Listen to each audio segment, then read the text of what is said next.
बैठ Pradum. Thank you. Yes जो आपका अटेम्प्ट तीसरा है। Yes sir. अच्छा, हरिद्वार के हैं आप? नहीं सर, मेरी मम्मी है हरिद्वार से। अच्छा, आपकी मम्मी हरिद्वार की। हरिद्वार में द्वार का क्या अर्थ है? द्वार सर, यहाँ एक हरि के द्वार से मतलब भगवान का एक द्वार नहीं, के। ज्योग्राफिकल रीजन बताइए मुझे। ज्योग्राफी द्वार और उत्तराखंड में एक द्वार भी है, कोट द्वार, Yes, हरिद्वार, फिर देहरादून। दून और द्वार का क्या अर्थ होता है? सर द्वार में मान सकता हूँ कि वहाँ से गंगा सर प्रवेश करती है, समतल जंग से, पहाड़ से उतर के समतल जमीन पर प्रवेश करती है, तो शायद इस वजह से द्वार हो सकता है। आपको श्योर नहीं है? सर श्योर नहीं। श्योर नहीं है, कोई बात नहीं, ठीक है। नेबरहुड फर्स्ट पॉलिसी सुनी है भारत की? Yes sir. पहले पड़ोस की नीति। Yes sir. क्या है ये? सर इसमें अपने जो पड़ोसी देश हैं उसमें अपनी विदेश नीति में उनको पहले महत्व देना। ये गुजराल डॉक्ट्रिन से कैसे अलग है ये? गुजरात डॉक्ट्रिन में हमें पड़ोसी देश के साथ साथ अन्य देशों के साथ भी बेहतर संबंध पे जोर देने के कुछ सिद्धांत दिए गए थे उसमें। अन्य देश मतलब? अन्य देश मतलब सर सभी यूरोपीय देश हों, पश्चिमी देश हों, या सभी देश गुजराल डॉक्ट्रिन में? अच्छा, आर श्योर? कोई बात नहीं। गुट निरपेक्षता भारत की विदेश नीति का एक बहुत अहम सिद्धांत रहा है। Yes sir. मौजूदा स्थिति गुट निरपेक्षता की क्या है? वो रेलिवेंट है अभी? सर वर्तमान समय में उतनी रेलिवेंट अभी नहीं लगती है, क्योंकि अभी विश्व बहुध्रुवीय हो रहा है। तो विश्व बहुध्रुवीय हो रहा है, मतलब एक ध्रुवीय है परंतु क्षेत्रीय संगठन बन रहे हैं। विश्व में एक ध्रुव है या दो ध्रुव है या बहुत सारे ध्रुव है? सर अभी तो एक ध्रुव है, पर बहुध्रुव की मांग हो रही है विभिन्न देशों में। कौन सा ध्रुव है वह एक ध्रुव जिसको कह रहे हैं आप? सर जैसे अमेरिका का अभी प्रभाव है विश्व में सबसे अधिक, तो अच्छा, तरीके से। और दूसरे ध्रुव कौन से बन सकते हैं? सर कोल्ड वॉर के दौरान जैसे द्विध्रुव विश्व था, जिसमें एक रूस का गुट था और दूसरा अमेरिका गुट था। भारत की विदेश नीति को लेकर संविधान में कुछ है कहीं उल्लेख? कैसी विदेश नीति होगी भारत की, ऐसा कोई है उसमें प्रावधान? सर मैं याद नहीं कर पा रहा हूँ। आपने पार्टिसिपेट किया है स्काउट्स एंड गाइड्स में। Yes sir. आप हमें बताइए, what does scouts and guides do for a layman? क्या उसका एम है, क्या उसका उद्देश्य है, क्या ऑब्जेक्टिव, क्या एक्टिविटी होती है? और simultaneously we have NCC, we also have NSS. इन तीनों में क्या फ़र्क है? And why did you pick up, आपने स्काउट गाइड ही क्यों लिया, एनसीसी क्यों नहीं लिया? तो आप ब्रीफ में तीनों के क्या उद्देश्य हैं, क्या करते हैं और आपने क्यों लिया, बस ये 3-4। Yes sir. Sir scout guide का उद्देश्य स्कूली स्तर पर बच्चों को एक अनुशासनात्मक व्यवहार प्रदान करना, ताकि वो अपने माता पिता के प्रति, देश के प्रति और अपने स्कूल और गुरुजनों के प्रति एक बेहतर व्यवहार कर सकें। तो ये व्यवहारात्मक स्तर पर सर ज़्यादा जोर देती है स्काउट गाइड। जबकि एनसीसी में सर स्कूली स्तर पर बच्चों को एक ऐसा माहौल प्रदान करना ताकि वो आर्मी जैसे क्षेत्रों में जाने के लिए प्रोत्साहित हो। वहीं सर एनसीसी का उद्देश्य है आर्मी में जाना? नहीं सर, ऐसा माहौल तैयार करना कि लोग जो बच्चे हैं वो बचपन से ही उस तरफ ज़्यादा आकर्षित हों, उस टाइप से सर। तो उससे क्या फ़र्क हुआ? अच्छा ओके। और एनएसएस? एनएसएस सर ये एक सामाजिक जो कार्य होते हैं, सोशल एक्टिविटीज़, उस पर ज़्यादा फोकस करती है, जैसे कि पेड़ पौधे लगाना और सर मदद करना, गरीबों की मदद करना या पर्यावरण संरक्षण जैसी चीज़ों पर ही ज़्यादा जोर देती है। तो आपने क्यों चूज किया इसको, स्काउट्स एंड गाइड्स को? Sir scout guide sir NSS उससे क्या फ़ायदा हुआ आपको? सर ये 3 दिन का हमारे यहाँ चला था, ये जो हुआ था स्काउट गाइड, तो उसमें हमें व्यवहार के स्तर पर सब कुछ बताया गया था कि। नहीं, क्या बताया? कुछ हाईलाइट ऐसी चीज़ें जो हमें भी बताइए, हमें भी पता हो। यस सर, उसमें एक तो प्रकृति संरक्षण जैसी चीज़ें बताई गई थी कि पानी बर्बाद नहीं करना चाहिए ज़्यादा। दूसरा योग पर ध्यान देना चाहिए, योग करना चाहिए, व्यायाम करना चाहिए, और माता पिता का आदर और गुरुजनों का आदर, सर ऐसी बातों को उसमें सिखाया गया था सर। पहले सोपान में सर वही यही बताया गया था। आप नए लोगों से इंटरेक्ट करना पसंद करते हैं। Yes sir. आप में ऐसी क्या चीज़ है जिससे आप इंस्टेंटली दूसरे आदमी को इंटरेक्ट करने में आपको आसानी होती है? आप में और कौन सी किस टाइप की स्पेशल क्षमता है, क्वालिटी है जो, बिकॉज बहुत लोग हम लोग होते हैं जो किसी को जानते नहीं तो कोशिश करते हैं नहीं हमें नहीं दे, बट आप में ऐसी क्या क्या क्या है जो आपको उसकी तरफ वो करती है? सर एक तो और आप जो लोगों से इंटरेक्ट करते हैं तो उसमें आपने क्या क्या उनके उनसे सीखा है? सर एक तो मुझे लगता है मैं थोड़ा उत्सुक रहता हूँ बात करने में नए लोगों से। दूसरा जब मैं बात करता हूँ तो मुझे लगता है कम्युनिकेशन मेरा शायद बेहतर रहता है कि लोग सामने वाले भी मुझसे बात करना तब पसंद कर लेते हैं अगर मैं एक बार स्टार्ट करूँ बात करना तो। किस टाइप की बात करना चाहते हैं? सर शुरुआती दौर में तो उसी टाइप की होती है मतलब कि आप इसका कहाँ मतलब से- तो आपको तो पूरी दुनिया का ज्ञान होना चाहिए। नहीं क्योंकि सर, मैं जब हर उतना तरह भी- के लोग से बात करना चाहेंगे तो ऑब्वियसली आपका नॉलेज भी उतना ही अच्छा होगा ना। यस सर, लेकिन अभी मैं बहुत ज़्यादा जैसे घूमा नहीं हूँ तो अपने क्षेत्रीय स्तर पर ही मैं ज़्यादा अभी घूमा हूँ तो उस क्षेत्र में मैं उन लोगों से ज़्यादा मिला हूँ। तो एग्रीकल्चर बेसिकली आप एग्रीकल्चर एक्टिविटी टाइप में लोगों से बहुत ज़्यादा मिलते हैं। नहीं एग्रीकल्चरल भी नहीं, किसी भी प्रकार के सर उसमें एक ऐसा स्पेसिफिक नहीं है। हाँ। किसी भी प्रकार के लोग से मैं बात करने में अच्छा महसूस करता हूँ। इंडिया में एग्रीकल्चर का में सबसे ज़्यादा किसका कंट्रीब्यूशन हुआ था, किसने किया था एग्रीकल्चर को एक ग्रीन रेवोल्यूशन लाने के लिए? चलिए, हाँ, सर उनका नाम क्या था, उन्होंने क्या किया था? सर MS स्वामीनाथन जी का इसमें योगदान रहा था, हरित क्रांति के उन्हीं को जनक कहा जाता है। क्या किया उन्होंने, क्या किया था?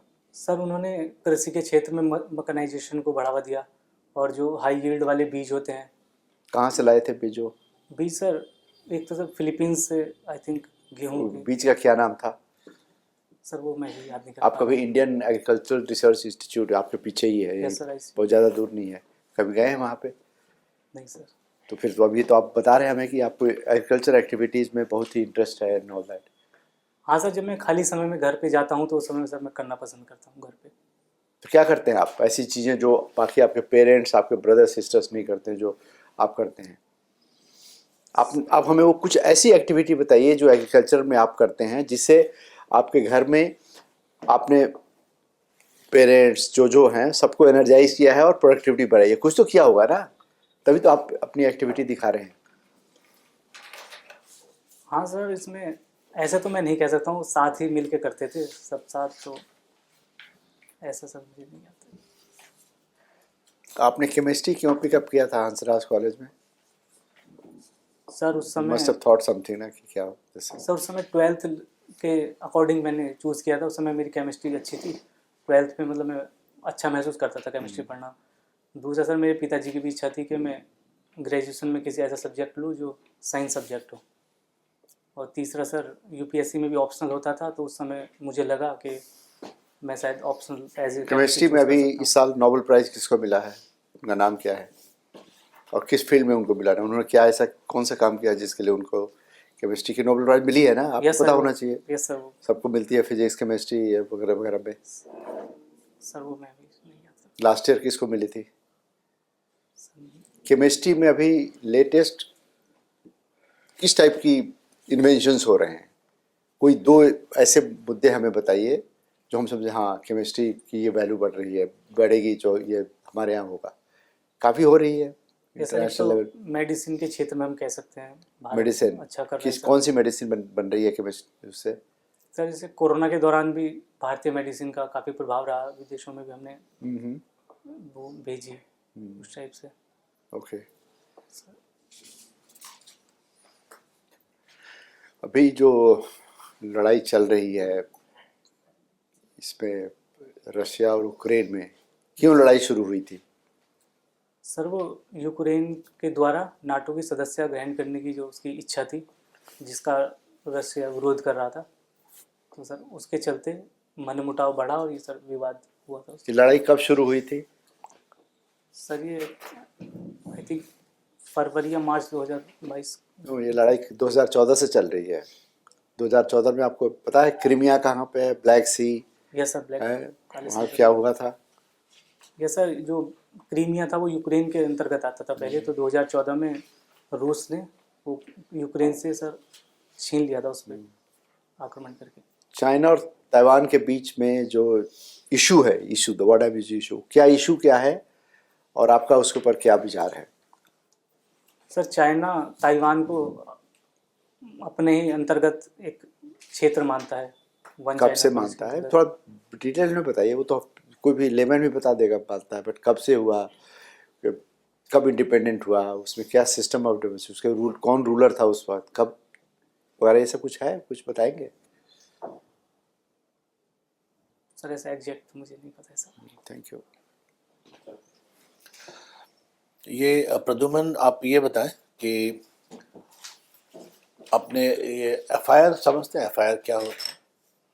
सर जैसा जो बताएं।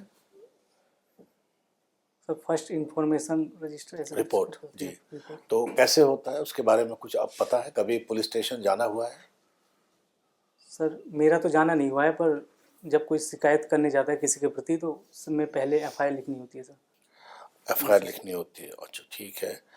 और पुलिस कस्टडी और जुडिशियल कस्टडी के बारे में कुछ फर्क पता है? सर पुलिस कस्टडी में सर पुलिस के द्वारा जब जो 24 आवर के लिए जो रखा जाता है स्टार्टिंग में अदालत में पेश करने से पहले, तो उसको बोलते हैं पुलिस कस्टडी। और जुडिशियल कस्टडी में सर जब अदालत की तरफ से ऑर्डर दिया जाता है तो उसके अनुसार। ठीक है। और ये यूटीपी से क्या समझते हैं? Under trial prisoners. सर जो जिन लोगों को अभी सज़ा नहीं मिली है, जिन पर केस चल रहा है और वो अभी मतलब उन पर कोई फैसला नहीं आया है। अभी कहा जाता है कि इंडिया के जेलों में 60% से ज़्यादा अंडर ट्रायल प्रिजनर्स हैं। Yes sir. तो इसको दूर करने का क्या उपाय है? कैसे इसको, इस प्रॉब्लम को रिजॉल्व किया जाए? सर एक तो जो प्रिजनर है अंदर जो, तो उसमें उनकी शायद स्थिति सर वित्तीय स्थिति उतनी ज़्यादा बेहतर नहीं हो पाती कि वो अपने लिए बेहतर केस लड़ सकें। तो इसमें सर सरकार उनकी मदद कर सकती है एक तरीके से फाइनेंशियली या प्रोवाइड करा कर सर कोई वकील उस टाइप से। सरकार तो जो है लॉयर तो प्रोवाइड करती है। अगर अगर आप जो अफोर्ड नहीं कर सकते हैं, वो गवर्नमेंट तो लॉयर प्रोवाइड करती है उनको केस लड़ने के लिए। अभी अभी जो है जो नया पेनल कोड आ रहा है, यस सर। उसके बारे में आपने कुछ सुना है? यस सर बदलाव हुए हैं अभी 3 कानून। हाँ, उसमें कुछ चेंज कुछ आने वाले हैं। एफआईआर रजिस्ट्रेशन के बारे में भी चेंज हो रहा है, कुछ कुछ चेंज आने वाले हैं। कुछ आइडिया है आपको उसका? सर एक तो हिट एंड रन केस का मुझे थोड़ा आइडिया है। बताइए, हिट एंड रन केस में क्यों न्यूज़ में था? सर उसमें जो ट्रक ड्राइवर के द्वारा किसी दुर्घटना के दौरान जब दुर्घटना हो जाती थी तो ट्रक ड्राइवर डर की वजह से या किसी और अन्य वजह से भाग जाते ये थे जो वहाँ से। सेक्शन था, क्रिमिनल सेक्शन, सिर्फ ट्रक ड्राइवरों के लिए था या किसी के लिए सर भी था? आई थिंक सर कंफर्म तो नहीं सर, पर बड़े वाहनों के लिए था सर। अरे वाह, अच्छा। जी सर। तो क्या उसमें- था? हाँ, तो सर उसमें सज़ा को बढ़ा दिया गया था कि यदि अगर कोई ट्रक ड्राइवर टक्कर मार के वहाँ से और उसकी कोई मदद ना करके कि उसको अस्पताल में पहुँचाए बिना वहाँ से भाग जाते हैं, तो उनकी सज़ा को बढ़ाकर सर 10 साल कर दिया गया था और 10 लाख तक का जुर्माने का उसमें प्रावधान तो किया अभी गवर्नमेंट ने क्या उनको प्रॉमिस किया है? किस तरह से ये एजिटेशन जो था, अभी जो बंद हुआ था, उसको किस तरह से टाला गया? सर उसमें उनको बताया गया कि अभी इस पर पुनर्विचार करेंगे हम और सज़ा को कम करने की कोशिश। आप ये बताएं कि यूपी में जो क्राइम सिचुएशन क्या है, कैसा है? सर वर्तमान स्थिति में अगर देखें तो सर ये सुधार हुआ है क्राइम सिचुएशन में। किस तरह, जैसे क्राइम अगेंस्ट वीमेन चिल्ड्रन जो है, उसका क्या सिचुएशन है? आपने कभी एनसीआरबी का रिपोर्ट देखा है? क्राइम सिचुएशन, मर्डर, रेप, डकैती, कौन सा क्राइम कितना हो रहा है, कभी देखा है आपने एनसीआरबी का फिगर? सर देखा है पर अभी एग्जैक्ट मुझे याद नहीं। एनसीआरबी का फुल फॉर्म समझते हैं? NCRB sir national crime board, national national crime report crime bureau. Report. Pradyuman, if physics is about motion and energy, what is chemistry all about? Sir chemistry हमें जो sir पृथ्वी पर जो तत्व पाए जाते हैं, पदार्थ हैं, उनके बारे में सर, उनकी संरचना के बारे में, संरचना, कंपोजिशन। कंपोजिशन या उनका संगठन जो होता है या उनके गुण। Good enough. बेडन पॉवेल का नाम सुना है? Yes sir, Baden Powell. क्या जानते हैं बेडन पॉवेल सर के बारे में? इन्होंने स्काउट गाइड की स्थापना की थी। और कुछ भारतीय इतिहास में कोई और भी उनका योगदान रहा है? सर भारतीय इतिहास में मुझे नहीं जानकारी। भारत से उनका सरोकार रहा है? सर एग्जैक्ट मुझे नहीं किस पता। देश के हैं बेडन पॉवेल, या सर- थे? सर ये ब्रिटिश थे। ब्रिटिश थे। कुछ फॉरेस्ट्री या फॉरेस्ट कंजर्वेशन से के क्षेत्र में उनका कुछ योगदान के बारे में कभी पढ़ा है या याद आ रहा है कुछ? नहीं सर, मुझे अभी इतना याद आ रहा है कि उन्होंने स्काउट गाइड की स्थापना की थी सर। अच्छा, खेती करना आप पसंद करते हैं या खेती से जुड़े क्रियाकलापों में यदा कदा यस सर, अगर आप मुझे परिवार मौका का साथ मिलता है- देते हैं? Yes sir. उसमें मजा आता है आपको? यस सर, मैं अच्छा, अगर मैं ये कहूँ कि it is with the advent of agriculture that women folk were confined to domestic activities and men folk with outside activities. तो क्या मैं सही बोल रहा हूँ? सर एक बार दोबारा आप कहेंगे? महिलाओं का जो आप कह सकते हैं कि डोमेस्टिसिटी के साथ एक जुड़ाव मान लिया जाता है पितृसत्तात्मक जी जी, समाज में, तो ये जो सेपरेशन है, main for outside work, women for domestic works, yes sir. ये खेती जब मुख्य आप कह सकते हैं प्रोडक्शन का जरिया बन गया, उसके बाद ही शुरू हुआ है ये सेपरेशन। इसके पहले ऐसी अवस्था नहीं थी। क्या मैं सही बोल रहा हूँ? नहीं सर, खेती में मतलब महिलाएं सर कार्य करती हैं ग्रामीण स्तर पर, तो मतलब घरेलू कार्य भी करती हैं और एग्रीकल्चर में भी सर योगदान देती हैं। तो आप इस कथन से सहमत नहीं हैं? इस प्रस्तावना से आप सहमत नहीं है? इस प्रपोजिशन से सहमत नहीं है? सर हाँ, पूर्ण रूप से तो सर मैं नहीं। अच्छा, क्यों ऐसा कहा जा रहा है या क्यों ऐसा कहा जाता है? कुछ सोच सकते हैं कि क्यों ऐसा कहा जाता है? सर पहले समय में महिलाओं के लिए उतने अवसर सर थे नहीं, घर से बाहर जैसे एग्रीकल्चर में भी उतना कार्य नहीं करती थी, या वो तो आप इंडस्ट्रियल एज की जो इमेंसिपेटरी एस्पेक्ट्स है उसके बारे में बता रहे हैं कि उसने उस बंधन से महिलाओं को मुक्त किया। लेकिन जब खेतिहर समाज बना तो जंजीरें बढ़ गई महिलाओं के लिए,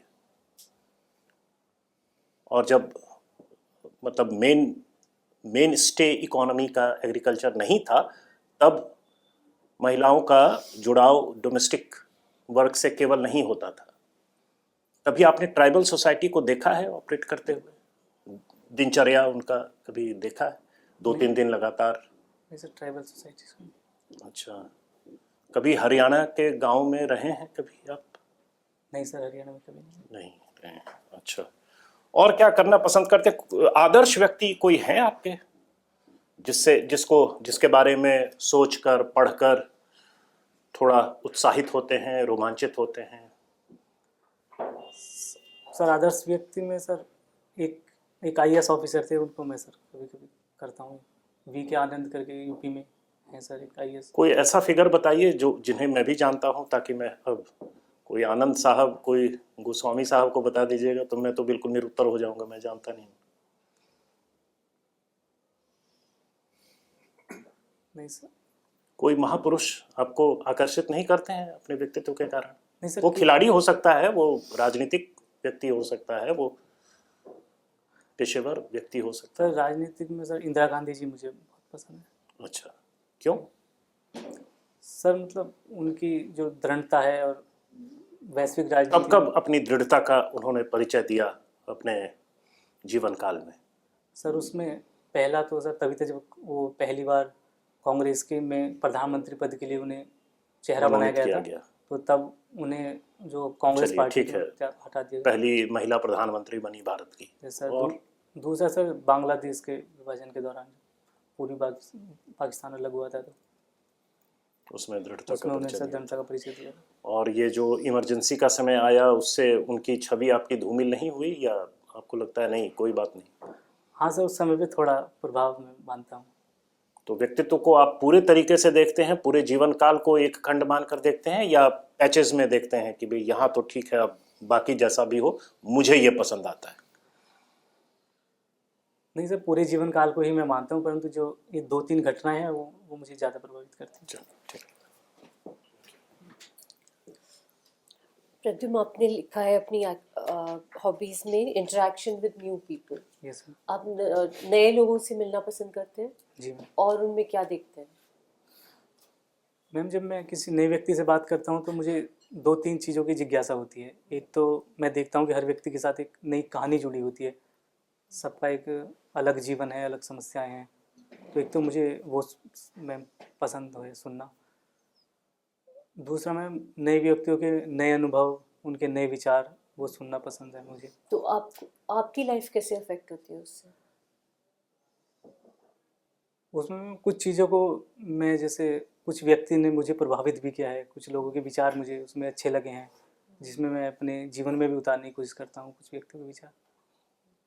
तो उनकी जो लाइफ चल रही होती है उसमें आप अपने आप को देख के फील करते हैं? मैम, अपने आप को देख के तो नहीं, पर मैं कोशिश करता हूँ कि अगर उनकी कुछ मदद कर सकूँ तो मैं कोशिश करता हूँ, उनसे बात करके या कोई सुझाव अगर दे सकूँ तो उस टाइप से। आपको कोई लर्निंग मिलती है? इसमें मुझे भी मिलती है और कभी कभी ऐसा होता है कि उन्हें भी मुझसे कभी मिलता है, लर्निंग मिलती है। कोई ऐसा व्यक्ति जिसने छाप छोड़ी हो? यस मैम, ऐसे काफ़ी हैं मेरे जीवन में। कोई एक काफ़ी। बताइए। एक बार मैं ड्यू में एडमिशन लेने आ रहा था, तो मैं स्टार्टिंग में गांव में रहता था मैं, तो वहाँ पर बहुत ज़्यादा सुविधा नहीं थी, फ़ोन भी नहीं था मेरे पास। तो जब मैं यहाँ एडमिशन लेने आता था तो कुछ समस्या रह जाती थी हर बार, जैसे कोई डॉक्यूमेंट रह जाना या यहाँ के पता चलना कि कट ऑफ में कुछ समस्या आ रही है। तो उसके चलते 3 बार मेरा एडमिशन नहीं हो पाया। तो जब मैं एक बार बस में आ रहा था तो मैं एक व्यक्ति से मिला, उनसे बताई कि अपनी समस्या है। तो उन्होंने थोड़ा मुझे समझाया कि अगर जीवन में कभी कभी कुछ होता है तो पॉजिटिव लेना चाहिए, कि जो होता है अच्छे के लिए होता है, जो शायद अगर आपका पहले नहीं हो पाया है तो हो सकता है इसमें भी कुछ अच्छा हो। तो जब मैं जा रहा था तो मुझे पता लगा कि 4th बार जब मैं आया तो मेरा हंसराज कॉलेज में एडमिशन हुआ। तो तब मुझे लगा कि शायद पहले वहाँ नहीं हुआ, ये मुझे बेहतर कॉलेज मिल सकता। ठीक है। सोशल क्लाइमेट फंड से क्या समझते हैं? सोशल मैम एग्जैक्ट तो नहीं पता, पर मैं गैस हाँ, कर सकता करिए। हूँ। मैम, इसमें सोशल टर्म अटैच्ड है, climate, social climate fund. Ma'am, तो इसमें ये पर्यावरण के क्षेत्र में जैसे प्रदूषण को कम करने के लिए, ग्रीन एनर्जी को बढ़ावा देने के लिए फंड का इस्तेमाल किया जाता है। और सोशल से क्या मतलब है? सोशल मैम, इसमें सामाजिक स्तर पर भी जो उनकी जीवनचर्या को बेहतर करना, अगर बेहतर पर्यावरण होगा तो। क्लाइमेट है ना, तो सोशल क्लाइमेट के कॉन्टेक्स्ट में मैम एग्जैक्ट एनर्जी ट्रांजिशन के बारे में कुछ मतलब कुछ इलैबोरेट कर सकते हैं? सॉरी। आपने केमिस्ट्री पढ़ी है, तो एरोबिक एनारोबिक के बारे में कुछ जानते हैं? वेस्ट वाटर ट्रीटमेंट में यूज़ होता है। नहीं मैम, अभी मुझे याद नहीं। अपने ही रीजन से कोई एक ऐसा पर्टिकुलर इशू बताइए जिसको आप चेंज करना चाहते हैं, अगर आपको मौका मिले तो। मैम, बिजनौर में जो एक मैं ज़्यादा समस्या मानता हूँ, जो मेरे समय में भी थी और अभी भी है। मैम, बिजनौर क्षेत्र एक अमनगढ़ टाइगर रिजर्व है, उस क्षेत्र में पड़ता है। तो वहाँ गुलदार का आना जाना काफ़ी रहता है, तो हर वर्ष लगभग 15-20 लोगों की जान चली जाती है। तो स्कूल टाइम में भी मैं वो चीज़ देखता था कि हम स्कूल नहीं जा पाते थे, स्कूल बंद कर दिए जाते थे, या जंगली एक टाइप से कहे तो गन्ना ज़्यादा उगता है हमारी साइड, तो एक डर रहता था। तो अभी तक मैम है, तो मैं चाहता हूँ कि वो सुधार हो उसमें। कैसे होगा? मैम, उसमें जैसे कि एक तो फॉरेस्ट जो अधिकारी हैं या जो कर्मचारी हैं उनकी संख्या मैं कम मानता हूँ, कि जब कभी घटना पता चलती है तो बहुत समय लग जाता है उनको पकड़ने में। दूसरा मैम, GPS ट्रैकिंग के माध्यम से हम उनको ट्रैक कर सकते हैं। और तीसरा, ग्रामीण स्तर पर भी उनको प्रशिक्षित किया जा सकता है कि अगर ऐसा होता है तो कैसे पकड़ सकें हम उस गुलदार वगैरह को। ठीक है। तो आप बात कर रहे थे रूस और यूक्रेन को लेकर। Yes sir. तो यूक्रेन अगर नाटो की सदस्यता लेता है तो उसे रशिया को क्या परेशानी है? सर, ये जब नाटो बना था तो उस समय पर रूस ने अपना गुट एक वर्सा पैक्ट बनाया था, तो उस समय नाटो ने ये गारंटी दी थी कि हम इसका और पूर्व की ओर विस्तार नहीं करेंगे। लेकिन अगर यूक्रेन इसमें शामिल हो जाता है तो ये नाटो का विस्तार बिल्कुल रूस के तट तक हो जाएगा, एकदम उसकी सीमा तक। तो ये उसको अपने खतरे के रूप में सर मानता है। ठीक है, थैंक यू। व्हाट्सअप कौन कौन मेंबर है उसके आज की डेट में? सर अर्मेनिया वार्सा है ही नहीं अभी, कोई नहीं है, देयर इज नथिंग ऑल वार्सा। 1991 ये सर, के हाँ बाद सर, वो कोई नहीं है ना बाद वार्सा। में सब कर दिया ये, उस बात पे कह के कि आप इधर पूर्व की ओर विस्तार नहीं करेंगे नाटो का, तो डिसॉल्व कर दिया। ठीक, थैंक यू। थैंक यू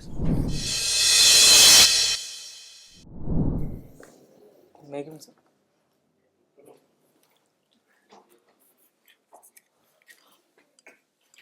चलिए, इंटरव्यू तो हो गया आपका। हाँ, यस सर। अब आप रेट कीजिए कैसा परफॉर्म किया आपने अपने असेसमेंट के हिसाब से। सर मुझे मतलब बहुत अच्छा नहीं लगा सर। आपको लगता है कि आपकी कैपेसिटी या कैपेबिलिटी बेहतर है, लेकिन ये इंटरव्यू उतना अच्छा नहीं हुआ? Yes sir. क्यों? सर ये तो ढंग के प्रश्न नहीं पूछे गए या आपका एनर्जी लेवल नीचे था? नहीं सर, ये मैं नर्वस बहुत ज़्यादा था सर, ये मेरा पहला मौका है तो वही अच्छा। सब मैं समझ नहीं पा रहा था चीज़ों को कि पहले कैसे तो बोलना है। ड्रेस प्रॉपर वेदर के हिसाब से पहनेंगे ना। तो एक पोएम है ओड टू द क्लोथ्स, ठीक है, उससे कॉन्फिडेंस आपका बढ़ेगा। ठीक है सर, मैं ये बात जरूर। तो if you feel good about your appearance it shows on your personality. ठीक है एक दाढ़ी उड़ी भी बनाकर और बाल थोड़ा ऐसा लग रहा है कि कहीं क्रिकेट मैच खेल कर आए हो, बाल उस तरह का रूखा सूखा बिल्कुल। हाँ? सर। तो उसका फर्क पड़ता है क्योंकि आपकी एनर्जी लेवल जो है वो बहुत कम थी यस सर। और बहुत उदासीन तरीके से बीच बीच में अच्छी बात आप बोलते थे सब्जेक्ट रिलेटेड, लेकिन वो छुप जाता था। ओवरऑल इतना समबर मूड में आप हैं। हाँ सर, मैं कुछ ज़्यादा ही नर्वस था। तो वो थोड़ा सा आप ठीक कीजिए। और एग्रीकल्चर चूँकि आपने लिख दिया है यस सर। तो उस पर थोड़ा इंटेंसिव वे में पढ़िए, क्योंकि इस पर आपका सवाल आना निश्चित है। जी सर। ठीक है, सभी लोग पूछेंगे और ये इसी तरह से जवाब जो आप देते हैं कि कभी कभी कर लेते हैं या अदा कर, तो वो नहीं, यस सर। ठीक। वो कैजुअल वे में। चूंकि आपने लिख दिया है ना, तो अपने बारे में बता दिया है, तो वो एक विजिबल कोऑर्डिनेट है आपके पर्सनालिटी का, आपके चॉइस का। तो उस पर थोड़ी तैयारी बेहतर होनी चाहिए। जी सर। जो जैसे इसमें मैंने लिख दिया है कि if you are not sure don't answer. अगर श्योर नहीं है तो आंसर देने की ज़रूरत नहीं है। जैसे बिल्कुल उल्टा आंसर दे दिया था मैंने जो पूछा, नेबरहुड फर्स्ट और गुजराल डॉक्ट्रिन। हाँ Gujral sir. Doctrine was confined to South Asia, केवल दक्षिण एशिया के राष्ट्रों के साथ था ना। तो वो तो ठीक है, वो एक क्वेश्चन है। जो नहीं आता है उसमें इनकार किया जा सकता है, कोई बात नहीं ऐसी। गलत उत्तर नहीं दिया जाना चाहिए, ठीक है सर। है ना। बाकी तो सर ने बता ही दिया, एनर्जी लेवल तो बढ़ाना पड़ेगा और नर्वसनेस का नहीं सर, मैं उपाय करना बहुत ही पड़ेगा। ज़्यादा है ना। nervous कब है इंटरव्यू? था। सर 12 फरवरी। 12 फरवरी ना, बहुत टाइम है भी। आराम से पढ़ाई करो, कंटेंट थोड़ा इंप्रूव हो जाएगा। कंटेंट इंप्रूव हो जाएगा तो कॉन्फिडेंस बढ़ेगा फिर। जी सर। तो एक तो आवाज़ मुझे थोड़ा ऊंची करनी है, मतलब वही सर। हाँ, आवाज़ तो ऊँची करनी पड़ेगी, तो एनर्जी डाउन है इसलिए वो स्वाभाविक है कि। और इतना नर्वस होने की क्या जरूरत है? सब थोड़ा मेहनत करेंगे ना कंटेंट पे तो अपने आप कॉन्फिडेंस बढ़ जाएगा। सवाल तो आपसे बिल्कुल साधारण सा पूछा गया। It was not a stress interview. Yes sir. हाँ, कभी कोशिश ये तो नहीं की गई किसको और स्ट्रेस में डालो। Very open ended questions. Hansraj college से पढ़े हो, कॉन्फिडेंस लेवल कम क्यों? Keep up to the expectation of DU. नहीं ठीक, मैं आगे से जरूर सुधार करूँगा सर। ठीक, ठीक sir. Thank you. Thank you.